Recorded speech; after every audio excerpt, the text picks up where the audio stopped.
কাছের মানুষকে যখন হারাতে হয় তার শান্তির জন্য তার সাথে দূরত্বটা অনেকটা বাড়িয়ে দিতে হয়। যত বছর যায় দূরত্বটা আরেকটু করে বাড়াতে হয়। মন কিছুতেই এটা মানতে চায় না। কিন্তু এটাই বাস্তব, সবাইকে মানতে হবে। কেন এই কথাটা বলছি আজকের ব্লগটা ইন ডিটেলসে দেখলেই তোমরা বুঝতে পারবে। মনের মধ্যে অনেক ব্যথা যন্ত্রণা আছে, সব কিছু আর নাই শেয়ার করলাম। बस प्यार की यही एक धुन हर सुबह शाम बजती रहे।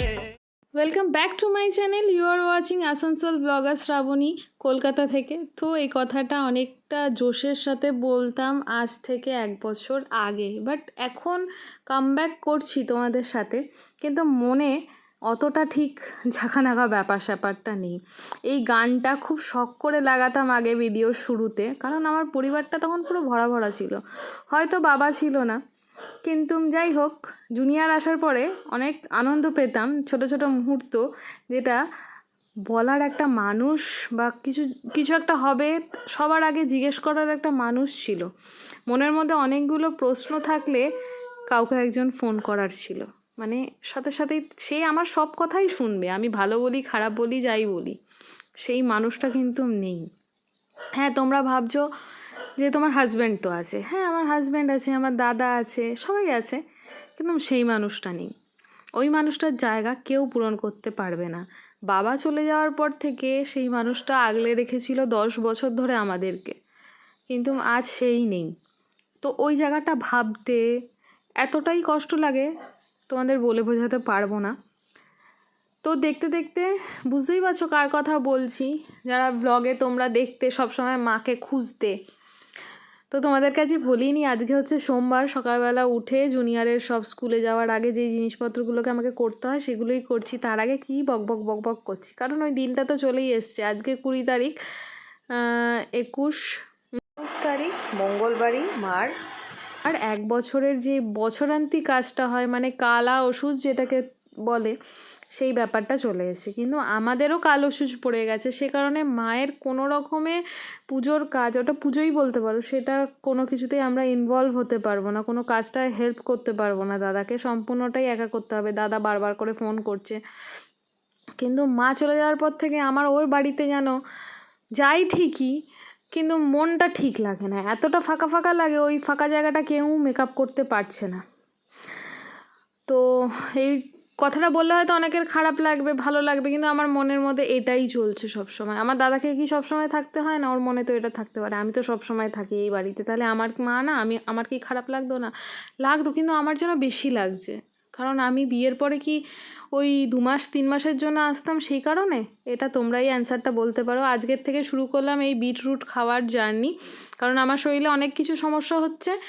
তো মনে হলো এটা খাই, খেয়ে যদি একটু কিছু উন্নতি হতে পারে আমার শরীরের, যদি একটু নিজের প্রতি কেয়ার নিতে পারি। কারণ আমার মা তো নিজের প্রতি একটুকু খেয়াল রাখতো না, নিজের খেয়াল নিজেই রাখতো না, যে কারণে এত তাড়াতাড়ি এই ঘটনাটা আমাদের সাথে ঘটে গেল। যাই হোক, ভাগ্যে যেটা থাকে সেটা তো হবেই। সংসারের কাজ আমার প্রচুর, সত্যি আমি নিজের সেরকম যত্ন নিতে পারি না, কিন্তু আস্তে আস্তে আমাকেও নিতে হবে। কারণ সবাই বলে আমারও তো একটা সন্তান আছে, কিন্তু তাকে তো দেখার জন্য আমাকে ফিট থাকতে হবে। মাঝে মাঝে মনে হয় যেন না, সব যেন জলের তলে ভেসে যাচ্ছে, কেমন একটা লাগে, ছন্ন ছাড়া জীবন হয়ে গেছে এখন। ব্লগটাও আজকে আমি অনেক কিছু কথা বলছি, যারা আমার কাছের মানুষ তারা বুঝতে পারবে যে কেন এই কথাগুলো বলছি আমি। আমার মধ্যে মানে এই কটা মা চলে যাওয়ার পর থেকে না আমার জীবনে অনেক কিছু ঘটে গেছে, জানো না, মানে অনেক উথাল পাতাল হয়ে গেছে। যাই হোক, 1 মে 2025 মা চলে যায়। 1 মে 2025 এখনও আসেনি। তো ওই দিনকার মার 1 বছর হবে, কিন্তু 1 বছর হওয়ার আগেই বছরের যে কাজটা, সেই কাজটা হচ্ছে তোমার মঙ্গলবার দিন। কিন্তু দুঃখের বিষয়, আমি বেশিক্ষণ সময় ওখানে দিতে পারবো কি পারবো না বুঝতে পারছি না, কারণ এর পরবর্তীকালে আরও কিছু মানে ব্যাপার স্যাপার আছে, সেটা তোমরা আস্তে আস্তে ব্লগ দেখলেই জানতে পারবে। জুনিয়রকে এখন একটু আপেল সেদ্ধ দিচ্ছি, কারণ ওর পেটটা না ঠিক যাচ্ছে না 2 দিন অন্তর অন্তর। তো যেরমভাবে ভাবছি এখন কি কি খাওয়ানো যেতে পারে পেট ঠান্ডা করার জন্য যতটা সম্ভব। আর এই যে আজকে থেকে খাওয়া শুরু করছি, গ্লাস ভর্তি করে, তো মানে কাপ ভর্তি করে নিয়েছি ঠিকই, তারপরে আমার যা অবস্থা হয়েছে। ওদিকে তোমাদের জুনিয়র ঘুম থেকে উঠলেই জানো না কান্নাকাটি কান্নাকাটি কান্নাকাটি, সে কিছুতেই মানে উঠবে না। পেটটা দেখেছো কেমন পড়ে আছে, খিদে পেয়েছে কিন্তু খাবে না। এখন দুধটা দিচ্ছি না, সকালবেলা ঘুম থেকে উঠে তো ওর দুধ খাওয়া অভ্যাস, এখন বোতলে খায় না, এখন গ্লাসেই খায়, কিন্তু তবুও এখন এই অভ্যাসটাকে বন্ধ করছি পেটের সমস্যার জন্য, নয় ঠান্ডা লেগে যাচ্ছে নয় পেট খারাপ হচ্ছে, এই হচ্ছে সমস্যা। আর আমার মুখটা দেখতে পাচ্ছ তোমরা, তো আমার খুব মায়ের কথা মনে পড়ছে। মার শরীরটা খারাপ হওয়ার পরে মাকে এই জিনিসটা খাওয়ানোর জন্য খুব জোর করেছিল দাদা, কিন্তু মা কিছুতেই খাবে না। তো আমাকেও করেছিল, আমিও খেতে চাইনি, সত্যি খেতে পারি না, ঠেলে আমার বমি আসে। তাহলে কি আমার ভিতরেও কোনো রোগ বাসা বাঁধছে মায়ের মতন? কি জানি আমি কতদিন থাকবো, আমার মনে এটাই সব সময় হতে থাকে। তোমাদের জুনিয়রের বায়না শেষ হচ্ছে না আর বলো না, আর আমি ভয়েস দিতে গেলেই আমাদের পাড়ার কুকুরগুলো ঘাউ ঘাউ করতেই থাকে। বসে থাকো, তোমার জন্য রোজ লেট হয়। পাপা ব্রাশ করবে না, কিচ্ছু করবে না। পাপা রোজ রোজ ঘুম থেকে উঠবে না, আজকে উঠেছে, এখন উনি ব্রাশ করবে না, ওঠানো হয়েছে সেই কারণে। মানে আমি এখন কোন দিকে যাব? ওদিকে রান্না করব না ওকে দেখব? ও কারুর কথা শুনছে না, বসে থাকুক, এখানেই বসে থাকো, বসে থাকো তুমি। ও বেশি বেশি। আমাদের জুনিয়রের ছোটোবেলায় যত জেদ কম ছিল এখন দ্বিগুণ হয়ে গেছে। ও দিদু চলে যাওয়ার পর থেকে জেদটা আরও বেশি বেড়ে গেছে, এখনও বলতেও পারে দিদু স্টার হয়ে গেছে। আর দিদুর মতন যাকেই রাস্তায় দেখে, বয়স্ক কাউকে বা যাই হোক, তারই হাত ধরে কোথায় যেন চলে যাবে এরম একটা ভাব।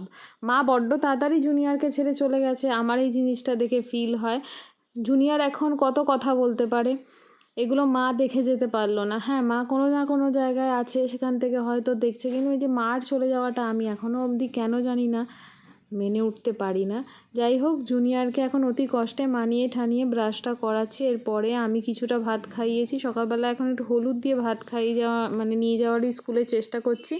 আর রাত্রিবেলায় এগুলো সব গুছিয়ে রেখেছিলাম। সো আজ হচ্ছে রবিবার, ছুটির দিনগুলোতে এই কাজগুলো করতে পারি। পয়লা বৈশাখের দিনকার মলাট করেছিলাম, আর কিছুটা বাকি ছিল বলে ওই যে ওখানে তোমার আবার নতুন করে মলাট এনে আবার নতুন করে সবগুলো করলাম। তো এখানে সব স্টাডি বইগুলো রয়েছে, এখানে খাতাগুলো, এতগুলো খাতা, জুনিয়র কী লিখবে আমার মাথা খুব চিন্তা লাগছে। আর এখানে বই, এগুলো সোমবার দিন সকালবেলা স্কুলে যখন যাবে তখন সব আবার যেমন তেমন করে, যেমন দিয়েছিল ম্যাডাম ওইভাবে আবার মলাট লাগিয়ে আবার ওর সব কিছু দিয়ে দিতে হবে, কারণ এগুলো স্কুলেই থাকবে সেই জন্য। তো সোমবার থেকে আবার স্কুল শুরু। আর ওইগুলো কোথায় রাখবো, মানে আগের বছরের সব কিছু, সেগুলো বুঝে পাচ্ছি না যে কোথায় রাখতে হবে। সো এটা ছিল জুনিয়রের ফোল্ডার, যেটা প্লে গ্রুপের জন্য ছিল, এটা স্কুলে ছিল সেশন শেষে এটা দিয়ে দিয়েছে। আর এটা প্লে গ্রুপের তোমার এটা হচ্ছে স্ক্র্যাপ বুক, ঠিক আছে। প্লে গ্রুপে জুনিয়র কী কী বানিয়েছে দেখো, তোমাদের তো বড় ব্লগে দেখাইনি, শর্ট ভিডিওতে দিয়েছিলাম। যারা বড় ভিডিও দেখো তারা আবার শর্ট ভিডিও দেখো না, তাদের জন্যই শেয়ার করছি বলতে পারো। কেমন হয়েছে জুনিয়রের স্ক্র্যাপ বুকটা অবশ্যই জানাবে। এগুলো জুনিয়র আগের ক্লাসে করেছে সব।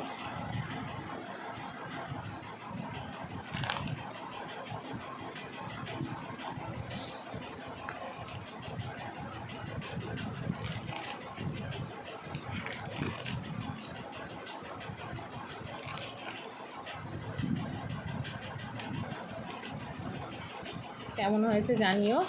এগুলো সবই হচ্ছে জুনিয়রের আগের ক্লাসে সব, এইগুলো সব এত সব আগের ক্লাসে, একটা একটা করে দেখানো সম্ভব না। ও এটা মিস হয়ে গেছে, এটা এর ভিতরে ভরে দিতে হবে। তো এগুলো সব গুছিয়ে রাখি। আর এই মলারটা বেঁচে গেছে, পরের বছর আবার যখন নতুন বই পাবে, ও আবার একটা বই পাওয়া বাকি আছে, তখন এটা কাজে লেগে যাবে। আজকাল না আমি আগের থেকে আরও বেশি বেশি করে জিনিস ভুলি, আগেও জিনিস ভুলে যেতাম, মাকে আবার বলতাম ফোন করে আসানসোল থেকে, মা এটা একটু মনে করিয়ে দিও তো ফোন করে। মা ঠিক অন্য কিছু মনে থাকুক না থাকুক, ঠিক টাইম করে ফোন করে মনে করিয়ে দিত যে এইটা বলেছিলিস মনে করাতে, এটা মনে করে দিলাম। তো ওই ছোট ছোট জিনিসগুলো কারোর কাছ থেকে পাওয়া সম্ভব না, সেটা নিজের বড় কেন কেউ সেটা ফিরিয়ে দিতে পারবে না, ওই জায়গাটা বিশেষ করে। আর তোমাকে সব থেকে ভালো যে বুঝতে পারবে সে মা, তো এরপরে আর কেউ বুঝতে পারবে না। যাই হোক, এখন আমার আজকে একটু তাড়াতাড়ি হয়েছে, সকালবেলা 6:30টার মধ্যে উঠলে আমার তাড়াতাড়ি হয়ে যায়। আর যখনই ঘুমটা ভাঙে না, এই আমার মাথার ব্যামোর জন্য 2 দিন অন্তর অন্তরই আমাকে ওষুধ খেয়ে চলতে হয়। তো সেসব কারণের জন্য আবার সমস্যা মানে। তো যাই হোক, ঘুম থেকে উঠতে পারি না সারাদিন, সকালের থেকে এত যুদ্ধ। আজকে রান্না করেছি শুক্তো আর কাঁচকলা আলু দিয়ে মাছের ঝোল, তো ওইটাই খাওয়া হবে। আর ফ্রিজে চিকেন রয়েছে, জুনিয়রের বাবার হয়ে যাবে। তো সকালবেলা এই যুদ্ধ যায়, বুঝতে পারছো, 9:30টার মধ্যে জুনিয়র স্কুলে যায়, তারপর আমি অফিস থেকে ফিরি, আবার জুনিয়রকে আনতে যাই। নিজের জন্য সময় আর অন্যের জন্য সময় কোথা থেকে কি বার করব সত্যিই বুঝে উঠতে পারি না। অনেকে রাগ করে আমি কোথাও যাই না বলে, সামনে এখন বাপের বাড়ি যেতে পারছি না। সত্যি কথা বলতে মায়ের জন্য মা থাকে না বলে, মা নেই বলে যেতে পারি না, থাকে না বলে না, মানে থাকে নাটাই আসে, মা নেই যে এই সত্যি কথাটা কিছুতেই মানতে পারি না। এটা তো একটা সমস্যা হয়। তাছাড়া বাড়িতে গেলেই যেন ফাঁকা ফাঁকা লাগে, সময় আর বার করে উঠতে পারি না। কেন, ওইটাই কি অজুহাত দিই আমি যে সময় বার করে উঠতে পারি না? আসলে কি মার জন্য আমার যেতেই ইচ্ছে করে না। যাই হোক, জুনিয়রের জন্য আজকে টিফিনে দিয়েছি, স্কুলের টিফিনে তোমার ওই কি বলে, আপেল সেদ্ধ, কথাবার্তা হারিয়ে যাচ্ছে, আর তার সাথে একটু ড্রাই রোস্ট করা চিড়ে ভাজা, এটাই দিয়ে দিচ্ছি ওনাকে টিফিনে। তো এরপরে আজকে আমি টেনশানে থাকবো যে জুনিয়রের স্কুল থেকে কি কমপ্লেন আসবে, পটি করেছে না কিছু করেছে না এই করেছে ওই করেছে, এই নিয়ে ডেলি আমি চিন্তায় থাকি। তো চলো এরপরে কি হচ্ছে তোমরা দেখতে থাকো। সো আজকে হচ্ছে তোমাদের পরের দিন আজকে 21শে এপ্রিল। জুনিয়র রেডি হয়েছে, জুনিয়র ডে কেয়ারে যাবে, কিন্তু তার আগে একটুখানি দিদুর সাথে দেখা করে যেতে হবে। একবার দেখা হয়ে গেছে অবশ্য, তো আমরা ও বাড়ি হয়ে তারপরে যাব, কারণ আজকে তোমরা দেখতেই পারবে গেলে কেন ওই বাড়ি হয়ে আমরা যাব। আমরা সকলে রেডি হয়ে গেছি যাব বলে, অফিসে যাব, ডে কেয়ারে যাব, আজকে স্কুলে অফ। মুখে তাল মিছরি। আর ড্রেসটা কেমন হয়েছে অবশ্যই জানাবে। তোমরা যদি এই ড্রেসটা কিনতে চাও অবশ্যই আমার যেই লিঙ্কটা দেবো সেটাকে ফলো করবে। ড্রেসটা খুব ভালো, তোমরা কিনতে পারো। মধু দৌরস্তু ন পিতা মধুমন্ন বনস্পতি মধুমান গাব ভবন্তু নম মধু পুকুরের মাঝখানে তিন জায়গা ডালো নম মধু দেখলে এই ওকে এখান থেকে তোল। কেন, কি হবে অত ছোট? বসতে নেই। ভারতে করে জল নেবেন এরকম, ও শুনবে। আর ডানাতে দিদুকে ওটা দিয়ে দাও, ওটা দিদুকে দিয়ে দাও, ওটা না, এই পাঁচটা থাক। এই জল নেবো। দিদুকে দিয়ে দাও, আগে দাও দিদুকে দাও। আগে কে এসছে এটা? তারপরে জল দিতে হবে। এইভাবে শুনুন, এইভাবে তো এরকম দিতে হবে কিন্তু এইভাবে এইভাবে দেবো তো। ডানায় দিতে বাঁধটা হাতে নেবো। আগে রবি, হ্যাঁ এটা না, এটা পরে আগে এটা নিন, নেবো। আচ্ছা এরকম দিতে হবে, ওকে। তারপরে জল দিতে হবে। হ্যাঁ, আগে এটা দিবেন, তারপর জল। ঠিক আছে? ঠিক আছে হ্যাঁ, আরেকটা নেবেন, পিঙ্কি ওকে তোল এখান থেকে। পাপা, ওখানটা ওকে ওঠো। বসতে নেই। আরেকটা ও তো শুনবে না তো কথা, তো যাবেই গিয়ে একটু পরে। চল। বিষ্ণু নমঃ আলে পেনে পুত্রায় ওটা এখন খেলে পেটে ব্যথা হবে, ওই যে মামা নিয়ে চলে যাবে। সুজাতা সহদেবা এতৎ এতৎ দ্বিতীয় মাসিক মাসিক পিণ্ডং পিণ্ডং তুভ্যং তুভ্যং সদা। সদা। হ্যাঁ, জল দিন। হ্যাঁ, গোয়াতে গেলে এরকমই দিবে, সেখানে দিবে হলো চাল দিবে না, ছাতু দিয়ে বানায় দিল। তাই এখানে নিন, আরেকটা নিন।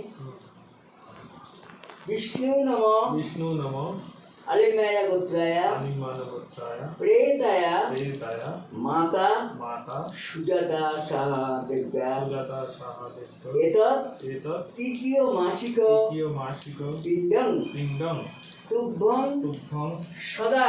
সদা। সো ঘড়িতে এখন বিকেল 6:30 বেজে গেছে, অফিস থেকে বেরিয়ে গেছি আমি। ওদিকে জুনিয়রকে নিতে গেছি, সকালবেলা মায়ের কাজের ওখানে গেছিলাম, ওখান থেকে জুনিয়রকে স্কুলে ড্রপ করে আমি গেছি অফিসে। এখন যাচ্ছি জুনিয়রকে নেব, নিয়ে আরেকবার ওই বাড়িতে মানে মায়ের বাড়িতে একবার হয়ে তারপরে নয় বাড়ি যাব। যা গরম পড়েছে আজ বলার বাইরে, একদম গরমের অবস্থা খারাপ। চলে এসেছি জুনিয়রের স্কুলের সামনে। হ্যাঁ দিদির পুজোয় যাবো, এই গলিটা দিয়ে তো বেরিয়ে যেতে পারছে।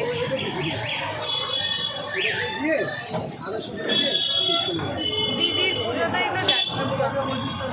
করবি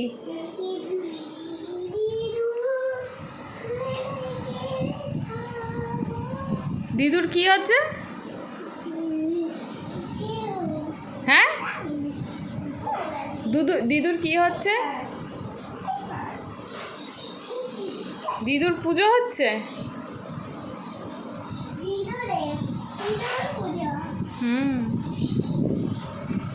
আর হরিদা কই? হরিদা হরিদা কই?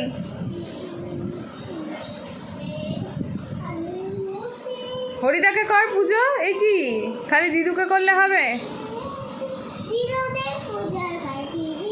দিদুর পুজো করবি? হরিদার পুজো করবি না? হ্যাঁ বল, ভালো রেখো।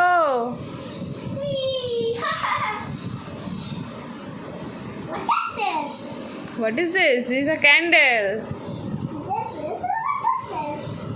হ্যাঁ গ্লাসেস, ইয়েস। দেখতে পাচ্ছি না আমি। দিদুর কি হলো? পুজো হলো? সোডার বোতল। এটা রেখায়। দেখো তোমাদের জুনিয়রের বাড়িতে এসে অবস্থা, 3টে স্টিকার কিনে নিয়ে এসছে আসার সময়, ঠিক আছে, বাড়িতে আসার সময়। হ্যাঁ এখন ওইখানে সব ছিটাচ্ছে, আর ওখান থেকে উঠে আবার ওইখানে সব ছিটাচ্ছে। কে এরম ছোটোবেলায় স্টিকার কিনতে অবশ্যই বলবে। আমিও মার সাথে বায়না করে, বাবার সাথে বায়না করে অনেক স্টিকার কিনতাম। তো যাই হোক, আজকের ব্লগটা চলো এখানেই শেষ করছি। বুঝতেই পারছো আজকের দিনটা ছিল মায়ের বাৎসরিক কাজের দিন। তো সে কারণে 1 বছরের যে কাজটা করতে হয় সেটা কাজটা করা হলো। দেখতে দেখতে সময় চলে যায়, কিন্তু মায়ের মৃত্যুদিন এখনও আসেনি, ওটা হচ্ছে মে মাসের 1 তারিখ। তো এরমভাবে সময় চলে যায়, মানে ভাল লাগছে না আর। 1 বছর আগেও মা এই সময়তে ছিল, কিন্তু এখন নেই হয়ে গেছে, নেইয়ের খাতায় চলে গেছে বলতে পারো। আর অনেক কিছু মায়ের কথা মনে পড়ছে, মানে অনেক পার্সোনাল কথাবার্তা আছে, মানে আগে যেগুলো হতো না এখন সেগুলো হচ্ছে, মানে অনেক কিছু, মানে যাই হোক ছাড়ো, ওসব বাদ দাও। তো চলো, মা যেখানেই থাকুক যাতে ভালো থাকে, তোমরা এটা মানে প্রার্থনা করো ভগবানের কাছে, মা যাতে ভালো থাকে। মা 20টা 25টা দিন যা কষ্ট পেয়েছে, সেই কষ্টটা যাতে মা আর ওখানে গিয়ে না পেতে হয়। এবং মা আমাদের জন্য যা খাটনি যা করেছে, যা কষ্ট করেছে, সব কষ্ট যাতে মার এখন আর সহ্য করতে না হয়। মা খুব ভালো থাকুক, আর মায়ের আশীর্বাদ যেন সবসময় আমাদের মাথার উপরে থাকুক। একটা বাধা আসুক এবং সেই বাধাটা যাতে অতিক্রম করতে পারি।